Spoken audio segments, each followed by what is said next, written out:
Hello, चलिए देखते हैं इसके आगे बृहद हिमालय। इसके पहले हमने ट्रांस हिमालय समझ चुके थे।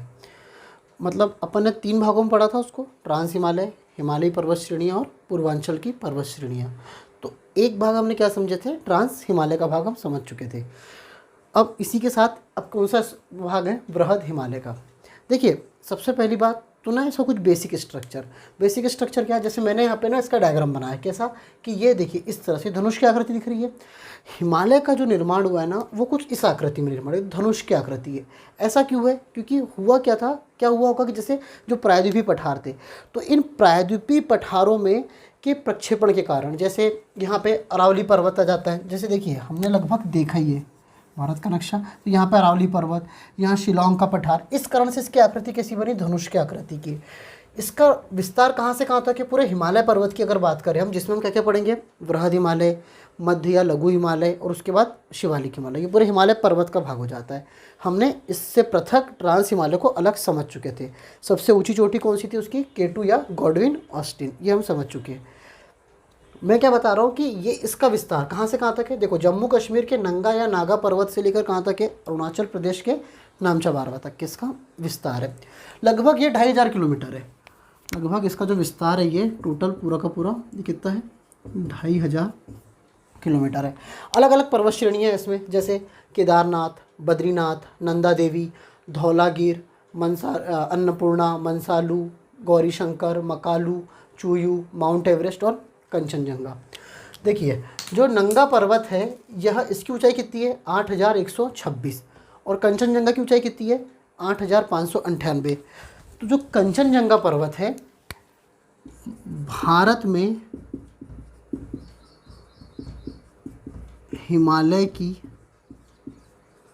सबसे ऊंची चोटी है। ध्यान से समझते हुए चलना है।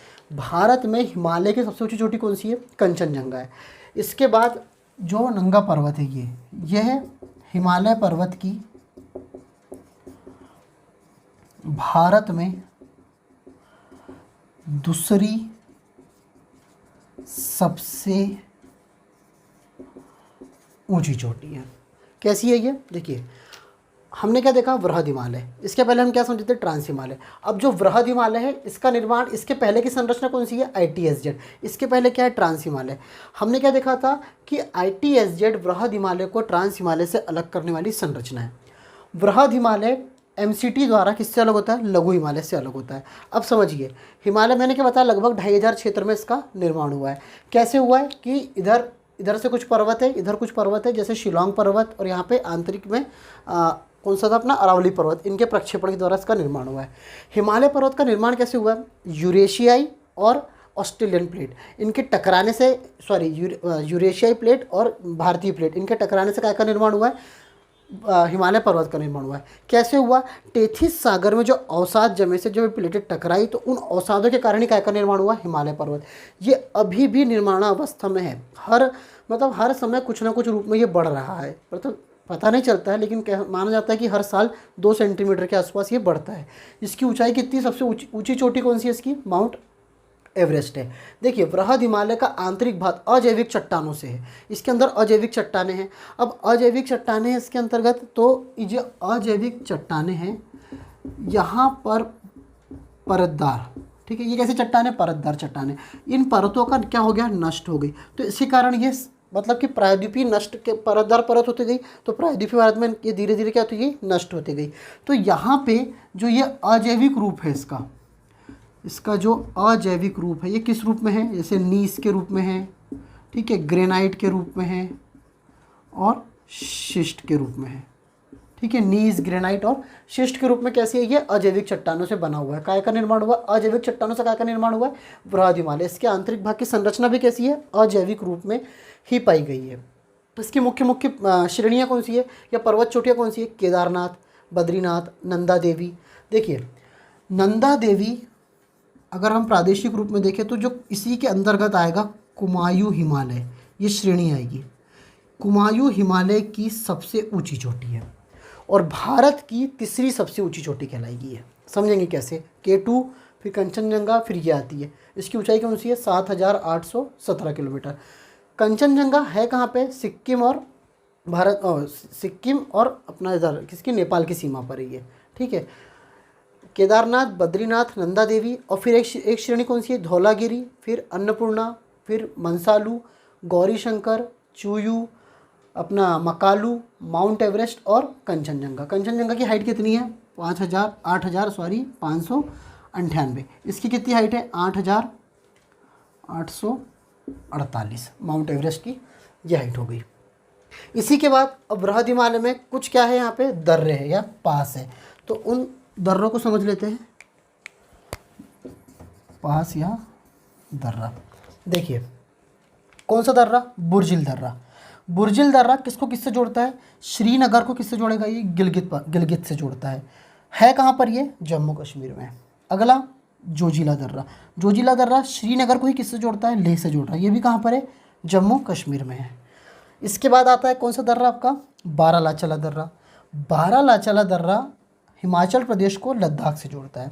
सबसे इंपॉर्टेंट चीज़ क्या है, बारालाचला दर्रा से दो नदियाँ निकलती, कौन कौन सी, एक चंद्र और एक भागा, जो हिमाचल प्रदेश में मिलने के बाद क्या कहलाती है, देखिए कौन सी दो नदी निकल रही है यहाँ से, चंद्रभागा।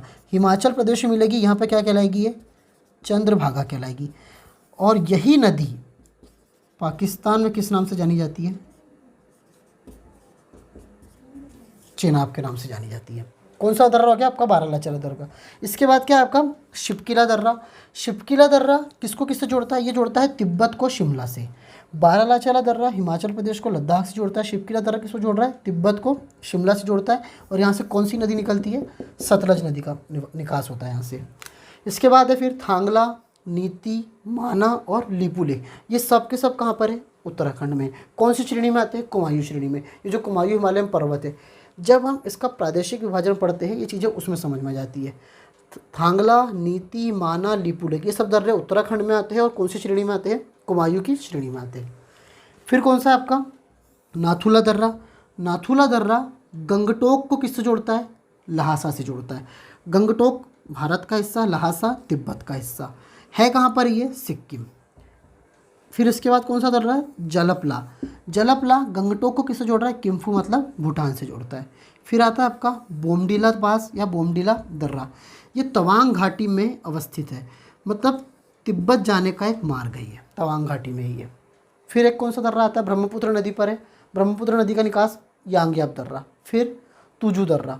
तुजू दर्रा कहाँ पर है, मध्यवर्ती अरुणाचल प्रदेश में, चीन और अरुणाचल प्रदेश को ये जोड़ता है। ये हो गया इसके दर्रे। बृहद हिमालय का निर्माण कैसे हुआ है, आंतरिक भागों के अजैविक, इसके आंतरिक भाग में क्या है, मतलब अजैविक चट्टानें हैं ये। लगभग इसकी ऊंचाई कितनी है बृहद हिमालय की, एक एवरेज के तौर पर देखा जाए तो 6000 मीटर इसकी ऊंचाई है और 120 से 190 किलोमीटर तक ये चौड़ा है। देखिए एक चीज़ क्या है, जो बृहद हिमालय है ना, पश्चिम की अपेक्षा पूर्व की ओर ज़्यादा ऊंचा है, क्योंकि पश्चिमी क्षेत्र में इस पर दबाव कम पड़ा था, तो इसलिए यहाँ की ऊंचाई कम होकर इसकी ऊंचाई किस तरफ ज़्यादा है, पूर्व की ओर ज़्यादा इसकी ऊंचाई है। इसके आगे समझते हैं अपना लघु हिमालय। अब क्या है आपका लघु हिमालय, इसके पहले क्या हो गया हमारा बृहद हिमालय हुआ। तो देखिए लघु हिमालय, इसकी पर्वत श्रृंखला कौन कौन सी है, पीर पंजाल, धौलागिर, नागटिप्पा, मसूरी और महाभारत। लघु हिमालय MCT द्वारा किससे अलग होता है, बृहद हिमालय से, और MBF के द्वारा किससे अलग होगा, ये शिवालिक हिमालय से अलग होगा। हमने इसकी संरचना देखो आप, जैसे क्या है ये, एक तो ये जीवाश्म रहित है, जीवाश्म रहित है ये, ठीक है, जीवाश्म रहित है। और ये दूसरी चीज़ क्या, ये परतदार चट्टानों से निर्मित है, ठीक है, जीवाश्म रहित होने के साथ साथ कैसा ये परतदार चट्टानों से निर्मित है ये। इसकी चौड़ाई कितनी है, 80 से 100 किलोमीटर तक चौड़ाई है, और इसकी एवरेज ऊंचाई है वो है 3700 से लेकर 4500 मीटर तक इसकी एक एवरेज ऊंचाई है। पीर पंजाल इसकी सबसे लंबी श्रृंखला है, लघु हिमालय की सबसे लंबी श्रृंखला कौन सी है, पीर पंजाल है।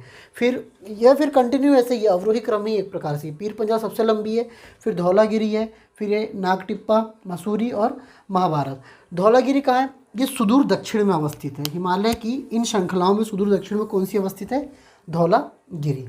देखिए जो पीर पंजाल श्रेणी है क्या है, ये सबसे लंबी पर्वत श्रृंखला है। ठीक है, कौन सा दर्रा है इसमें? बनिहाल दर्रा। किसको किससे जोड़ेगा ये? जम्मू नगर को श्रीनगर से, जम्मू को श्रीनगर से जोड़ेगा। इसी बनिहाल दर्रे में कौन सी सुरंग है? जवाहर सुरंग। इसी बनिहाल दर्रे में क्या है? जवाहर सुरंग है। पीर पंजाल श्रेणी लघु हिमालय की सबसे लंबी पर्वत श्रृंखला है। पीर पंजाल श्रेणी लघु हिमालय कैसा है? जीवाश्म रहित है। फिर इसके बाद क्या है? धौलागिरी। पीर पंजाल है जम्मू कश्मीर में, धौलागिरी है हिमाचल प्रदेश में, नाग टिब्बा और मसूरी है उत्तराखंड में, और महाभारत कहाँ पर है? नेपाल में। पीर पंजाल की सबसे लंबी पर्वत श्रृंखला कौन सा दर्रा है? यहाँ पे बनिहाल दर्रा, जो जम्मू को कैसे जोड़ता है? श्रीनगर से जोड़ता है। और यहाँ पे कौन सी सुरंग है बनिहाल दर्रे में? जवाहर सुरंग है। अब देखिए इसमें एक इम्पॉर्टेंट चीज़ क्या है, जो लघु हिमालय और वृहद हिमालय, इसको अलग करने वाली संरचना कौन सी है? हमने देखी है MCT, मेन सेंट्रल थ्रस्ट। इन दोनों के बीच में कई घाटियाँ हैं, जैसे कश्मीर घाटी है, लाहौल स्फीति है, कुल्लू, कांगड़ा, ये सब घाटियाँ कहाँ पर है? इन पर्वत हिमालयों के बीच में है। इसी में जो लघु हिमालय और वृहद हिमालय, यहीं पे अल्पाइन चारागाह का क्षेत्र है। अल्पाइन चारागाह कह लो या घास के मैदान कह लो, ये जो क्षेत्र है यहाँ पे क्या है? कश्मीर घाटी है। कश्मीर घाटी में इन अल्पाइन क्षेत्रों को क्या बोलते हैं? मर्ग कहते हैं, जैसे गुलमर्ग, सोनमर्ग, जो हम एग्जाम्पल में देखते हैं। उत्तराखंड में क्या कहा जाता है? इन्हीं अल्पाइन चारा को क्या कहते हैं? बुग्याल और प्यार। क्या देखा हमने इंपॉर्टेंट इसमें? लघु हिमालय और वृहद हिमालय के बीच की जो श्रृंखला है या बीच के जो भाग है, वहाँ पे जो घाटियाँ हैं, कश्मीरी घाटी है, लाहौल स्फीति है, कुल्लू है, कांगड़ा है, ये सब घाटियाँ यहाँ पे अवस्थित है। लघु हिमालय के जो अल्पाइन चारागाह वाला क्षेत्र, जो घास का क्षेत्र है, उसको कश्मीर की घाटी में मृग कहते हैं। एग्जाम्पल सोनमर्ग, गुलमर्ग। ठीक है, और उत्तराखंड में इस अल्पाइन चारा को क्या कहते हैं? बुग्याल और प्यार कहते हैं। पीर पंजाल सबसे लंबी पर्वत श्रृंखला है, जहाँ से कौन सा दर्रा है? अपना बनिहाल दर्रा जम्मू और श्रीनगर को जोड़ता है, और वहाँ पे कौन सी सुरंग है? जवाहर सुरंग है। अब समझते हैं इसका एक अंतिम, शिवालिक हिमालय। अब क्या है? शिवालिक हिमालय। देखिए शिवालिक हिमालय के इस तरफ क्या है? MBF, main boundary fault. इसके ये मेन बाउंड्री फॉल्ट लघु हिमालय शिवालिक हिमालय को अलग करने वाली संरचना है। शिवालिक हिमालय के इस तरफ में क्या है? HFF, हिमालय फ्रंट फॉल्ट, और इसी के बाद क्या जाता है? जलोढ़ मैदान। देखिए शिवालिक हिमालय का जो निचला हिस्सा है ना, इसको कहते हैं तराई वाला क्षेत्र। ये तराई क्षेत्र यही कहलाता है। अब मेन बात यह है कि शिवालिक हिमालय का विस्तार कहाँ से कहाँ तक है? तो पाकिस्तान के पोटवार बेसिन से लेके असम के दिहांग गौर तक। कहाँ से कहाँ तक? पाकिस्तान के पोटवार बेसिन से असम के दिहांग गौर तक के क्या है? इस शिवालिक हिमालय का विस्तार है। शिवालिक और लघु हिमालय के बीच में कई घाटियां हैं, जैसे फॉर एग्जांपल काठमांडू की घाटी,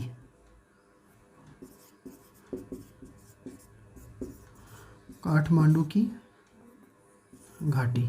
इन घाटियों को पश्चिम में दून कहते हैं और पूर्व में द्वार कहते हैं। एग्जाम्पल हरिद्वार और देहरादून। ठीक है, विस्तार कहाँ से कहा था? देख लिया हमने, पाकिस्तान के पोटवार बेसिन से असम के दिहांगोर तक के। इसका निर्माण कैसे हुआ? हिमालय के जो उत्तर की नदियाँ हैं, इसके जो उत्तर की नदियाँ हैं, इनके द्वारा बहाकर लाए गए अवसाद से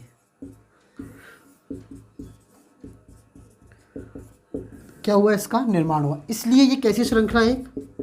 नवीनतम पर्वत श्रृंखला है,